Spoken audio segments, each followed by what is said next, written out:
sorry I didn't hurt you. Somebody should have had your back. Hey guys, so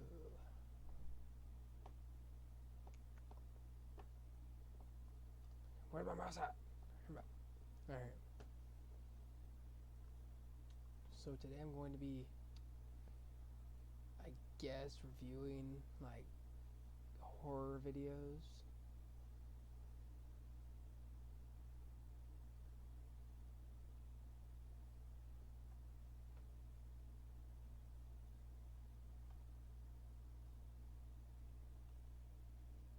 There's literally nothing here. Nothing here actually looks scary.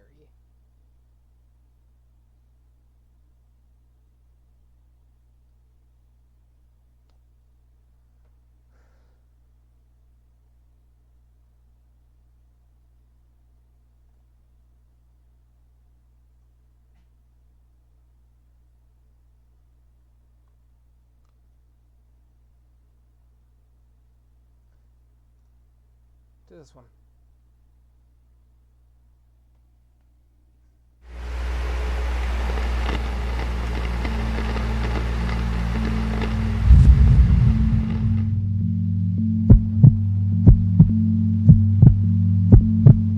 I'm sharing this experience to encourage others to be more careful when being somewhere alone at night, especially at rest areas. This incident occurred not too long ago. This happened in North Carolina while I was traveling with my dad, who's a truck driver. I joined him for a few days on the road to gain some experience. Okay, first off, who goes with their dad while they're on a truck driving trip? Who? That's my question. I want to do that. Okay, let's continue. Because I'm interested in getting my CDL in a few years. We're from Georgia, so the drive to North Carolina wasn't long, and we arrived basically the same day. The delivery was scheduled for early the next morning. Around 12 or 1 a.m., we stopped at a rest area for the night. The parking lot was full of trucks, but the restrooms were completely empty, likely because most drivers were asleep in preparation for early deliveries. As soon as we parked, my dad went straight to sleep. I'm usually a night owl, so I stayed awake. Around 2 a.m., I decided to use the restroom. I also brought my razor. Okay, that's stupid. Why would you wake up at 2 a.m. to go use the restroom? Especially out at night and you're at a truck stop. Okay, this is why people don't survive in movies, bro. With me so I could line up my mustache, assuming no one would be inside at that hour, and that I'd feel free and comfortable taking my time, since I usually only do that at home. When you enter the restroom, there's two sections, one on the left and one on the right. I went to the left side and noticed a man standing near the urinal. He was very tall, at least around 6'4". I didn't think much of it and went into a stall to use the bathroom. Afterward, I washed my hands and noticed that he was still standing there. Just as I was about to leave, he unzipped his pants and began using the urinal. Okay, why do you need to be in detail? We don't need to know, like, his full story. Just tell us whenever, like... And also, you're being kind of a creep, man. Like, why would you do this, first of all? You're, like, talking about a man going to use the restroom. Like, that's kind of weird.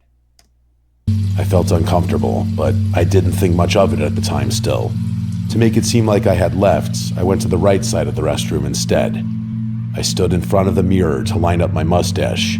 However, around 10 seconds later, the same man entered that side of the restroom. This immediately raised concern. He had already been on the other side, so there was no clear reason for him to follow me. He started walking toward me, and as soon as I took out my razor, he suddenly stopped directly behind me. He looked shocked, almost as if something hadn't gone the way he expected. At that point, I felt genuinely uneasy. I continued lining up my mustache as quickly as possible without messing it up, trying to remain calm. Through the mirror, I noticed him walk to a urinal and pretend to unzip his pants. When I looked back at him, he was staring directly at me, pretending to use the urinal. He nodded at me, and I nodded back, not because I felt comfortable, but because I didn't want him to think I was aware that he was up to something. A few seconds later, he entered an empty stall. When I glanced back, he was standing completely still in the corner of the stall, staring directly at me with wide eyes. I pretended not to notice.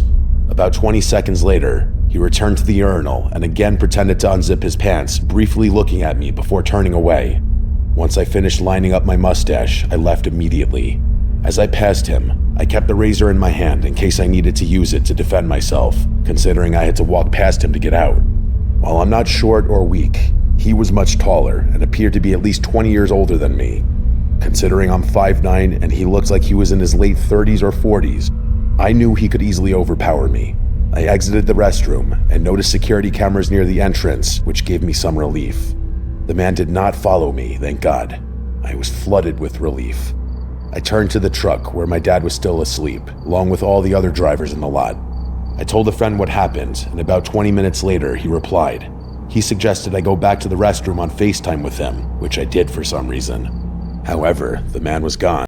Okay, like pedophile much? Why would you want him to go on FaceTime to the restroom? Oh, I'm confused. Did he say friend or like?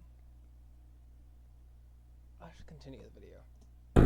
I explained everything in detail and showed my friend where the guy had stood and been before. Then I left the restroom about 5 minutes later and ended the call since he had to go.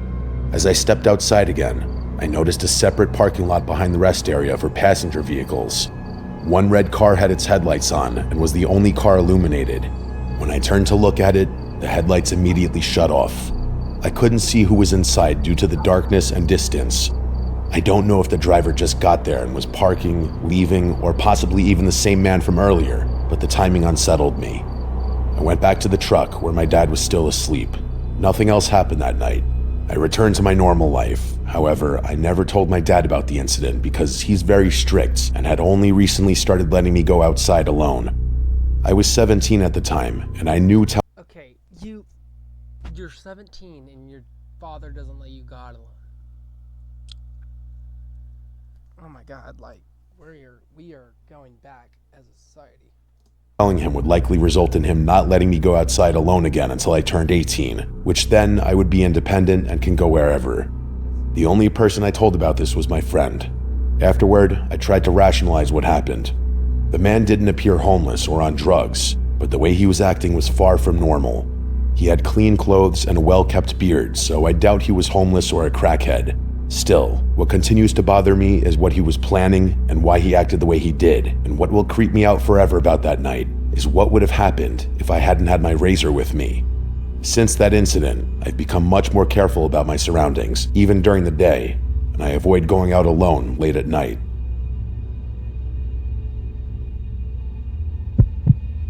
Okay, story one, horrible story. It sucked. Literally nothing scary really happened. All he did was go into a restroom and he saw some creepy fellow. Like, dude, that's the dumbest thing ever. That's like me saying, oh, well, yesterday at 5 p.m. I went down to the skate park and I saw this one guy. He walked out to the skate park and then he just walked away. Yeah, it's not scary at all. Next video.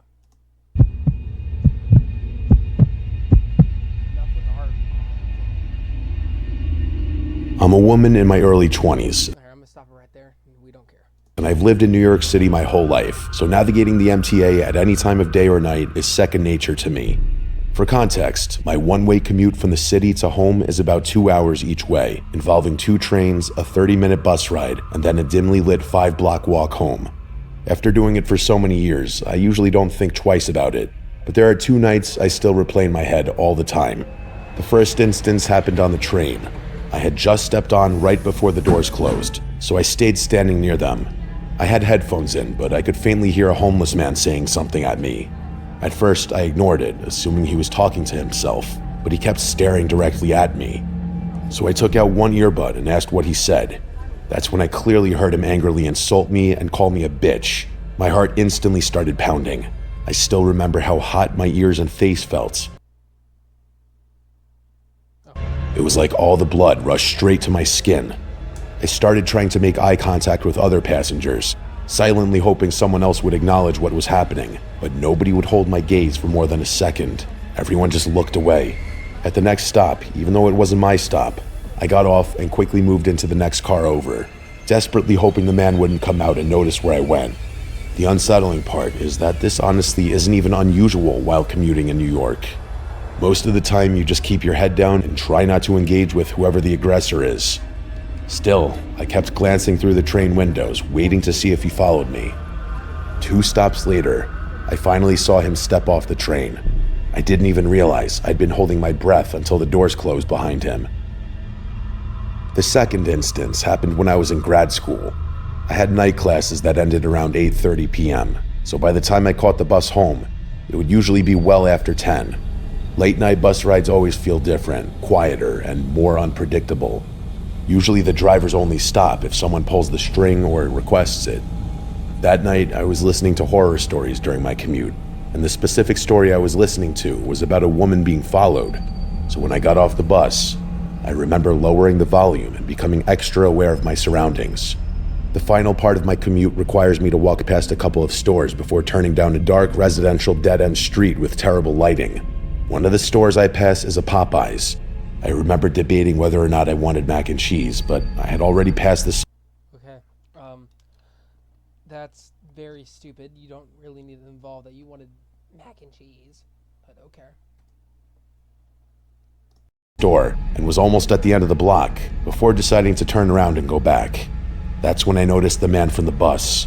Up until that moment, I hadn't paid attention to him at all, but the second I changed direction, he literally stopped walking, like he froze. Then he just stared at me wide-eyed. It immediately made me uneasy, but I tried to brush it off and went into Popeyes anyway. They barely had anything left because it was so late, so after a minute, I left and continued heading home. It wasn't until I was halfway down the block that I noticed him again. He was standing right at the entrance of the dark street I had to turn down. He was just standing there, waiting. At that point, my pace slowed immediately, and I called my brother. He's usually never home, so the fact that he answered honestly felt like a miracle.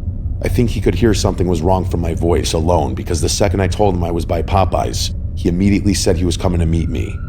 Knowing The only reason why your brother would have said that he wanted to come meet you is because you said you were at Popeyes. Brother clearly wants something to eat. He wants something to eat. He want to get his chow down. He want to eat that. He gonna eat that chicken like, oh. Yeah, he gonna eat it. He don't care about your safety. He just wanted that chicken. Okay. my brother was on the way, I finally turned down the dark street and passed the man, and then I heard footsteps behind me. The man had started walking too. He stayed behind me, matching my pace, and then he quietly told me that he loved me before mumbling other things that I couldn't understand. At that point, I decided it was safer to stay somewhere with light, so I walked back to the store area and waited outside a liquor store nearby. Since I live in the neighborhood, I recognized a lot of the men who usually hung around there, and I remember scanning the area hoping to spot a familiar face. But that night, I didn't recognize anyone. That's when the man approached me. He repeatedly asked if I needed help and insisted that he could help me while slowly moving closer. I said no loudly more than once, and honestly, if he genuinely thought I was lost and wanted to help, that would be one thing, but I was clearly saying no over and over, and he just kept advancing toward me anyway. Then I noticed he was wearing latex gloves.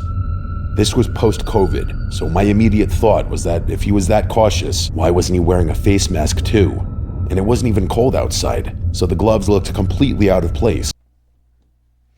I keep gloves on me. I keep gloves on me too, so don't be dissing my boy for that. So, stupid.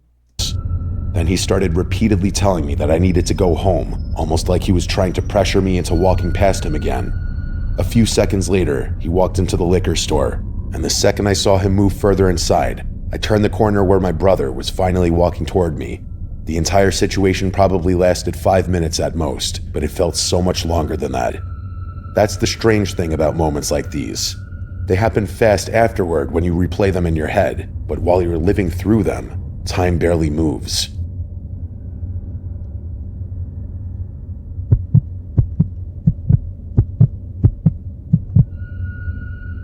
Okay, I didn't do commentary for that second one, but here it is. Horrible one. It was worse than the first. I really hope that this last one is better. And if it's not, I'm never watching this YouTube channel again. What is it called? Like Mr. Nightmare? I'm never watching this one again. Okay, let's hope this one is better. The story I'm about to tell is truly one of the most terrifying things that has ever happened to me, and is a prime example of how a great night can quickly turn into a real-life nightmare. These events took place a couple of years ago when I was 19. Now I'm almost 26. However, I clearly remember all the details, and honestly, I still can't really explain what happened. For some context, I'm from a relatively large city in southern Europe. My neighborhood consists of small houses and some residential buildings. Nothing out of the ordinary. No sketchy places or abandoned houses. To be fair, it's quite boring from time to time. Plus, I know personally all of my neighbors, so I've always felt safe living there. Back in those days, my life pretty much consisted of going to my lectures at university, then going back home to study for my exams, getting some sleep, and doing the same thing for entire weeks. I didn't have much free time at all. One Friday, though, my parents decided to visit some relatives from a different city. They were gonna arrive there in the afternoon, stay on Saturday, and come back sometime on Sunday. This meant one thing: I had the house for myself during the weekend. What could be better for a young guy like me at the time? What do you mean by that? What could be better for a young guy staying at home all alone? What do you mean by that?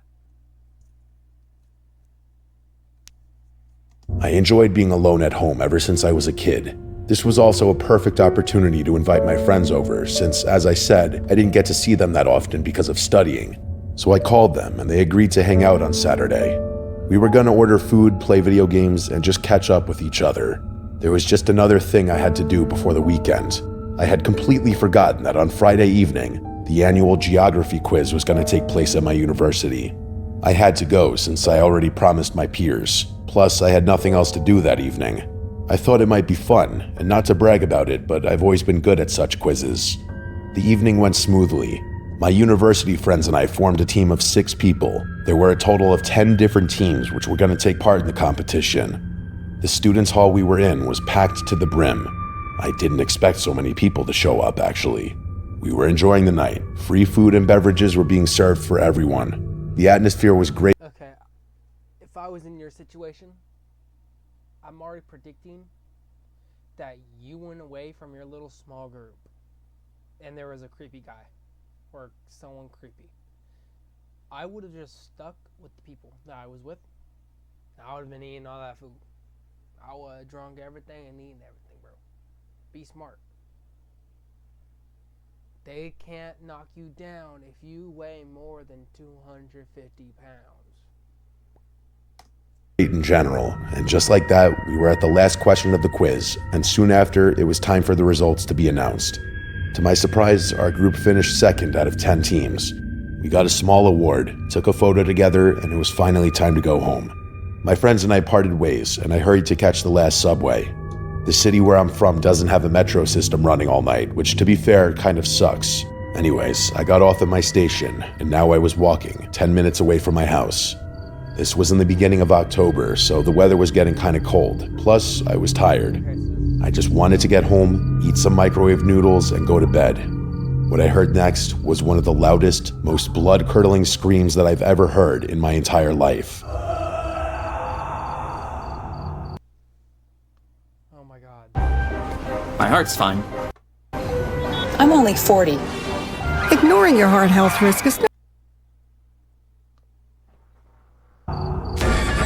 It was a human scream, a man's to be more specific, but it sounded as if the person was getting his arm cut off, like he was in excruciating pain. I stopped immediately in my tracks and tried to look around so I could see where it came from. It was so strange because that whole street was completely quiet. Most of the houses, if not all of them, had already turned their lights off. I was actually freaked out for a second because the whole situation was so unexpected, but then another scream followed. This time, I managed to get a better understanding of the direction it was coming from. It was the direction of my house. I rushed to get home. I wasn't running, but I tried my best to walk as fast as I could, while constantly looking over my shoulder and carefully listening for some movements near me. As I was just turning right at the corner near my house, I saw a group of 4, maybe 5 people in the distance. They were probably 200 yards away from me. As soon as they saw me, all of them started running toward my direction. I was taken aback by this. I asked myself why on earth someone would do that just by seeing a random person on the street. My instincts kicked in and told me to run this time. My house was right between my position and theirs, but luckily much closer to me than the group of people who were now shouting some unintelligible things. I got to my front door, and just as I was trying to unlock it, my keys fell on the ground like in a fucking movie. I picked them up, but before turning the key, I decided to have a final glance at those men. All of them were homeless looking with dirty, ripped clothes. Seeing this, I knew I did the right thing to run. Finally, I got into my house, then closed and locked the door as fast as I could. I was breathing so heavily and all kinds of thoughts were going through my mind. For example, that they were going to break in any second now and that my parents were not at home, meaning I was all alone. I stayed and listened next to the door in complete darkness for what felt like an eternity, but it was probably a couple of minutes. Nothing happened. Everything was silent outside. This was somewhat reassuring, but very weird at the same time. Deep down, I knew the danger had not passed yet, and most likely the attackers were still out there. After a minute or so, I slowly got up and went to look through the window. There was no one. I went to the other window near the kitchen, and yet again couldn't see anyone. Just an empty street with the wind blowing the tree branches. Still, I decided it would be better to dial 112 and report all the strange things which happened that night. I explained everything to the lady on the phone, including the screams I heard earlier. To be honest, she wasn't so helpful at first. For some reason, she kept asking me multiple times if I knew the people who ran after me, and since I wasn't harmed, they pretty much can't do anything. At the end, she said she'll send a police car to patrol the area, and that they'll keep me updated if they see anything suspicious. I thanked her and got off the phone. Maybe 15 or 20 minutes later, I saw a police car moving slowly through the neighborhood and passing my house. This was when I decided it was time to get some sleep, simply because I was so exhausted. It was way past midnight at that point. The next morning, I tried my best not to think of the events from last night, but there were so many questions in my head that still remained unanswered. My best friend called and said our other friend is feeling sick, so he won't be coming today. So it was just me and him hanging out at my house all day. Before him leaving, I decided to briefly mention yesterday's story without much details so I didn't get him worried. We joked about it, but at the same time, I saw he was genuinely concerned about me. My parents called too and asked if everything was okay. I said yes, since I knew how easily my mom gets worried. I was going to tell them, but I wanted to do it after they arrived back home. In the evening before bed, I double-checked all the doors and windows in the house to see if they were locked. I turned on a movie on the TV, and I slowly started forgetting everything that happened last night until maybe an hour into the movie. I could swear I heard a loud bang from outside. It sounded like someone threw a rock at the house. I grabbed the remote and turned the TV off so I could better hear. I wasn't sure if it really happened or the paranoia was making me hear things. Again, complete silence. I didn't know what games were being played here, but slowly the fear was turning into annoyance and anger. I peeked through the window of my bedroom, which is on the second floor facing the street, and everything seemed normal. I decided to stay awake and alert as long as possible, but I guess at some point around 4 a.m., I dozed off. Several hours later, I was woken up by the sounds of my family getting home. It was already around noon. I had slept throughout half of the day basically, which is unusual for me. At first, they joked that I looked like I had just woken up and asked to help them with their bags from the car. I thought it was time for me to tell them about everything that happened those past 3 days.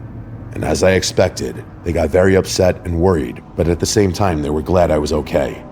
A week later, we decided to install cameras in front and in the back of the house, and nothing similar has happened again. I never got an update from the police either. To this day, I have no idea what could have caused those people to chase after me. Who was that screaming man, and why was he in such distress? Was he an actual victim of the lunatics, or was this some sort of sick strategy by them to lure people closer? Chase after the potential target, then rob them, or even worse? Lastly, was the sound I heard on the second night connected to all this, or was it just my mind playing tricks on me? I've asked myself the same questions a million times, but I guess I'll never be certain enough to know the truth. Okay. Horrible video in general. Not scary at all. It's not even disturbing. I understand, like, if this is, like, I understand that'd be scary, like, if just randomly happens, but still, that's not that scary. Third one, yes, it's a bit scary, like, 4 to 5 random guys running after you. You hear like a blood curdling scream, but like it's just not fun. It's not scary. It's not scary at all. Okay. Let's see. Is there literally any other things that might be scary? And also, I did not type in horror stories. I just typed in horror.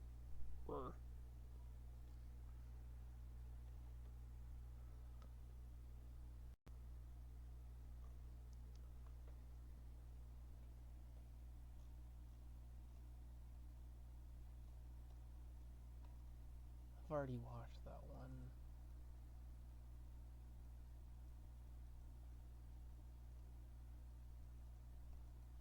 Right.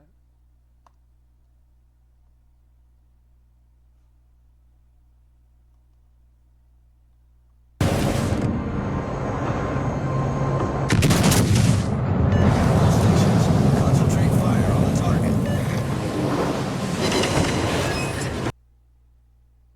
In 2014, an abandoned cell phone was found in the back seat of a taxi in Fiji. When a passenger found it, they started looking through its contents to figure out who it belonged to. In the camera roll, they found a roughly 10-minute video. It was pixelated handheld footage shot from the deck of a large vessel somewhere in the open ocean. The video captured a gruesome mass killing which would take years before the man responsible for it was ever found. Now, the first few minutes of the footage have been scrapped from the internet, but from what I could gather, they showed the deck of a ship with people yelling in multiple languages. Beyond that, another ship is visible nearby, and right next to it is a smaller boat sitting roughly 100 feet away. At first, nothing happens. The video plays out normally, but a few seconds later, one of the larger vessels suddenly accelerates and slams directly into the smaller boat, flipping it over and throwing the crew into the ocean without life jackets. As the men clung to pieces of debris, a man started shouting from somewhere aboard the ship, giving commands in Mandarin to shoot the drowning men. What followed was a savage massacre with 40 rounds of bullets fired throughout the duration of the video, killing one man after the other. Even when one of the men tried to surrender by raising both of his arms, he was immediately shot in the back of the head. After the shooting stopped, the camera kept rolling, and it showed crew members on deck laughing and posing for selfies beside each other as if what had just happened was nothing new to them.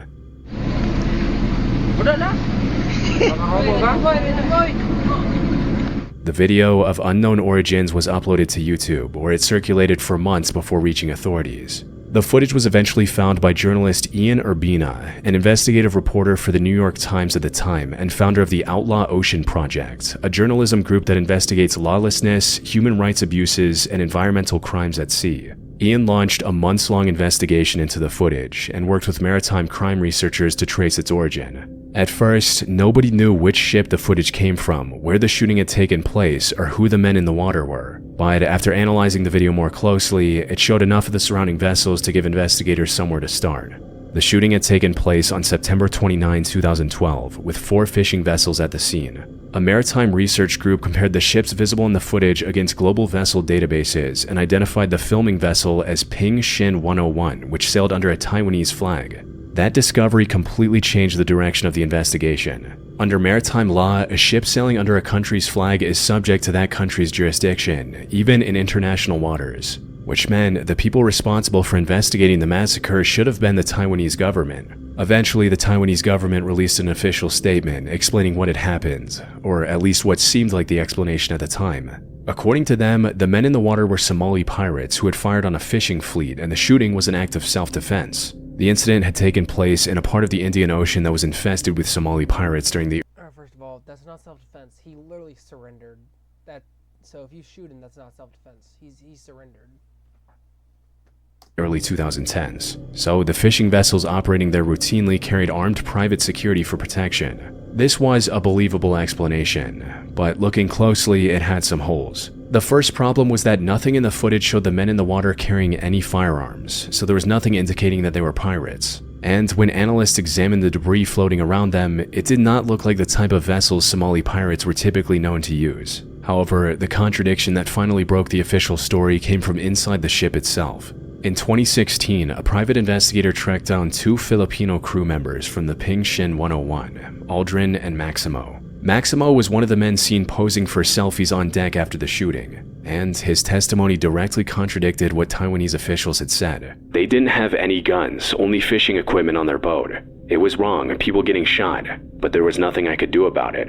Using witness accounts, along with analysis of the voice heard over the loudspeaker, investigators were able to identify the man giving the shooting orders as the ship's captain, a Chinese national named Wang Fengyu. Wang had ordered 2 Pakistani security guards aboard the vessel to open fire on the men as they floated in the water. When it was over, at least 10 men were dead. But despite dozens of witnesses across the surrounding ships, no maritime law required any of them to report what they'd just seen. So, no one did. The bodies were never recovered, and for nearly 2 years, the killings went completely unreported, and was only ever discovered because of the footage found on the phone left behind in the taxi. By the time investigators identified the Ping Shin 101 in 2015, the ship had already sunk to the bottom of the ocean, and there was nothing left to examine for evidence. But the most disturbing detail of the case wasn't the shooting itself, it was what had happened just before it. According to Aldrin's interviews, the shooting in the video was not an isolated incident. Roughly 5 days earlier, Wang had taken the Ping Shin 101 to join 3 other fishing vessels in attacking a small sailboat. The ships circled the boat together, terrorizing its crew before taking turns ramming it until it overturned and sank. The unarmed men were then thrown into the water while they screamed, "No Somali, no pirates." Wang ordered the 2 Pakistani guards to open fire, and when they hesitated, he came down from the bridge, took a machine gun from one of them, and brutally shot the men himself. Between the 2 attacks, more than 30 people were violently murdered. However, when Wang was eventually arrested in August 2020, almost 8 years after the mass killing, only 4 deaths could be proven. And after multiple appeals over the years, Taiwan's Supreme Court confirmed his 26-year sentence in January 2025. Unfortunately, the men who died have never been identified, and no bodies were ever recovered. But none of this answered the real question: why had Wang actually done it? His official story was the one Taiwanese authorities gave to the press. The men were pirates and the shooting was self-defense. But almost nothing about that story held up. His own crew told investigators the men in the water had no weapons. And even the Taiwanese court that accepted Wang's pirate claim convicted him of murder, because once the men were in the water, they couldn't fight back. So what was his reason? Digging deeper, there lies a darker explanation. The Ping Shin 101 had reportedly been illegally poaching off Somalia, stealing its fish. Maritime experts believe the surge of piracy attacks against foreign vessels in that region during the early 2010s wasn't really piracy at all. It was Somali fishermen. Okay, you know what? This video sucks. You know what? That. We will go ahead and wrap it up. Alright, guys. That is the end of the video today. I will be back with more, or I might stream. It just depends. I'll be back later with more, review videos, or even just videos of plan, all that. So that's the end. Have a good day.